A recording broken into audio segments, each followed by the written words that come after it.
नमस्ते। आज के क्लास में हम लोग व्याकरण पढ़ेंगे और वो भी बेसिक से, किताबों से अलग, बिल्कुल सिंपल लैंग्वेज में हम व्याकरण को समझेंगे। तो इसके लिए सबसे पहले हम जानेंगे भाषा किसे कहते हैं।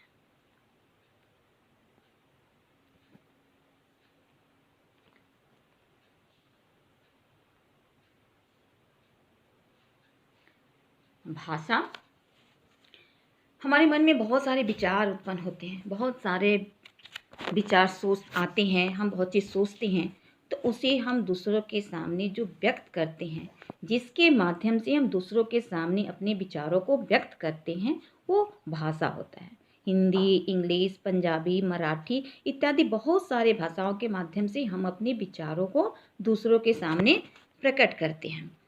इसको हम परिभाषा के रूप में कह सकते हैं कि भाषा वह साधन है जिसके माध्यम से हम अपने विचारों को व्यक्त करते हैं।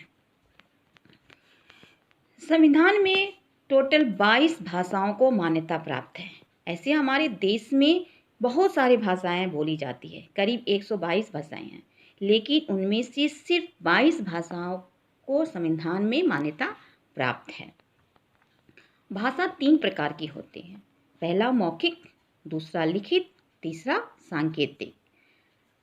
जैसा कि नाम से ही स्पष्ट है, मौखिक भाषा मतलब बोलकर व्यक्त करने का माध्यम। जब हम अपने विचारों को बोलकर व्यक्त करते हैं तो वो मौखिक भाषा कहलाता है। जब हम अपनी भावनाओं और विचारों को लिखकर व्यक्त करते हैं तो वो लिखित भाषा है। और जब हम इशारों से या चित्रों के माध्यम से हम अपने भावनाओं को प्रकट करते हैं तो वो सांकेतिक भाषा है। अब हम जानेंगे व्याकरण किसे कहते हैं। व्याकरण वह शस्त्र है जिसके माध्यम से हम किसी भाषा को शुद्ध रूप से पढ़ना, लिखना या बोलना सीखते हैं। साधारण शब्दों में कह सकते हैं कि व्याकरण का अर्थ होता है नियम का पालन करना, अर्थात अनुशासन।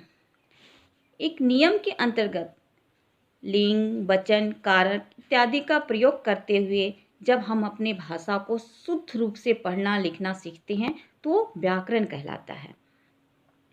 व्याकरण को 3 भागों में बांटा गया है: वर्ण, शब्द और वाक्य।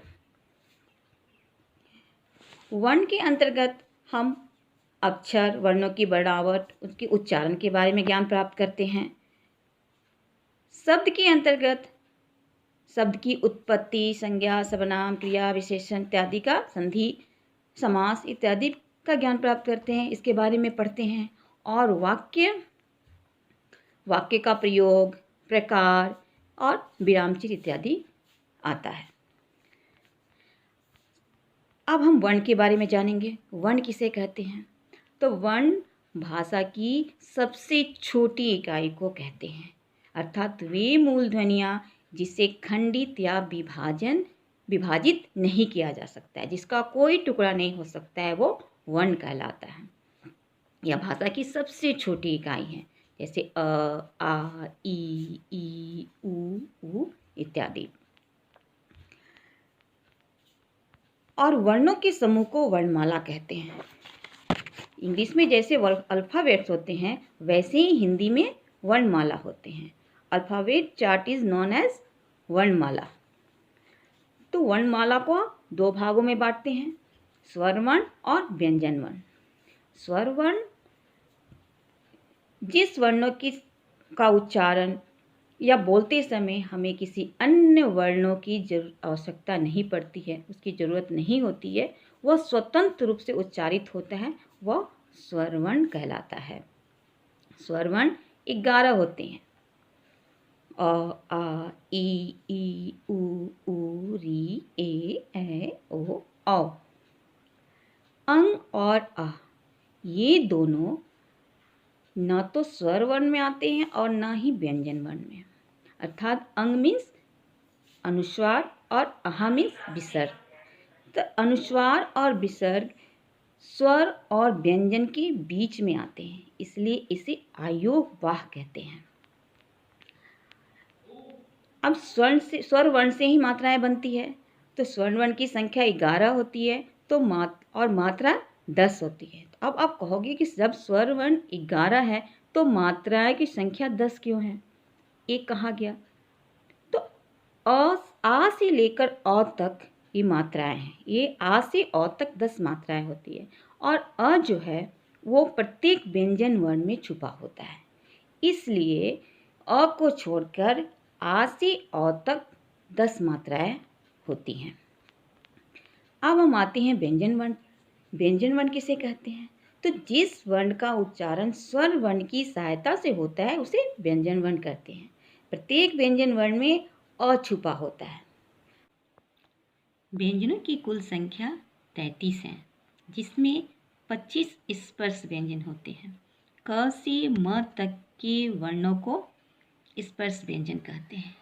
स्पर्श व्यंजन को 5 वर्गों में बांटा गया है। पहला है क वर्ग, दूसरा च वर्ग, तीसरा ट वर्ग, चौथा त वर्ग और पांचवा है प वर्ग।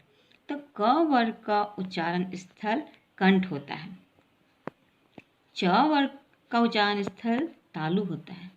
मतलब जब हम बोलते हैं इन वर्णों को तो हमारा जीभ जो है वो तालु को स्पर्श करता है। ट वर्ग का उच्चारण स्थल मूर्धा होता है। बच्चों, आप इन वर्णों को बोलकर प्रैक्टिकल कीजिएगा। देखिएगा कि आपके जीभ कहाँ टच करता है, कहाँ से ध्वनि उच्चारित होती है। इससे प्रैक्टिकल आप इससे करेंगे तो अच्छी तरह समझेंगे। उसके बाद त वर्ग है। त वर्ग का उच्चारण स्थल दांत होता है और प वर्ग का उच्चारण स्थल ओठ है। प वर्ग के बोलते समय हमारे दोनों ओठ आपस में स्पर्श करते हैं। इस तरह 25 स्पर्श व्यंजन हो गए और 4 अंतस्थ व्यंजन होते हैं। य, र, ल, व। इन चारों को बोलते समय जीभ मूर्धा, तालु, दांत को स्पर्श करता है। उसके बाद आता है उष्ण व्यंजन। इसकी भी संख्या 4 होती है। तालव्य श, मूर्धन्य श, दंत श, ह। इसको बोलते समय हमारे मुंह से गर्म वायु निकलती है। तो उष्ण मीन्स गर्म होता है, तो गर्म वायु निकलती है, इसलिए इसको उष्ण व्यंजन का नाम दिया गया है। और संयुक्त व्यंजन जो 2 या 2 से अधिक व्यंजन के मिलने से बनता है उसे संयुक्त व्यंजन कहते हैं।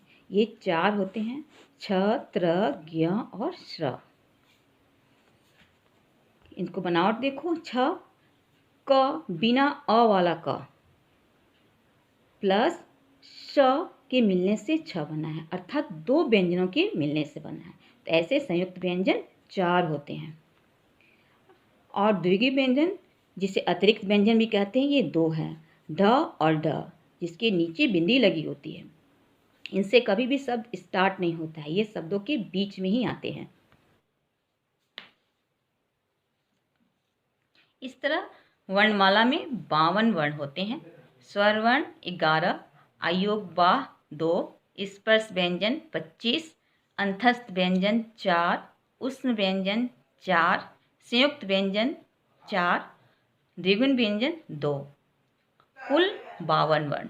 संपूर्ण वर्णमाला में 52 वर्ण होते हैं। तो बच्चों, आज के क्लास में हम व्याकरण, भाषा, भाषा के प्रकार, वर्ण, वर्णमाला, स्वर वर्ण, व्यंजन वर्ण इतना पढ़े हैं। अगले क्लास में हम सब शब्द पढ़ेंगे। तब तक के लिए गुड बाय।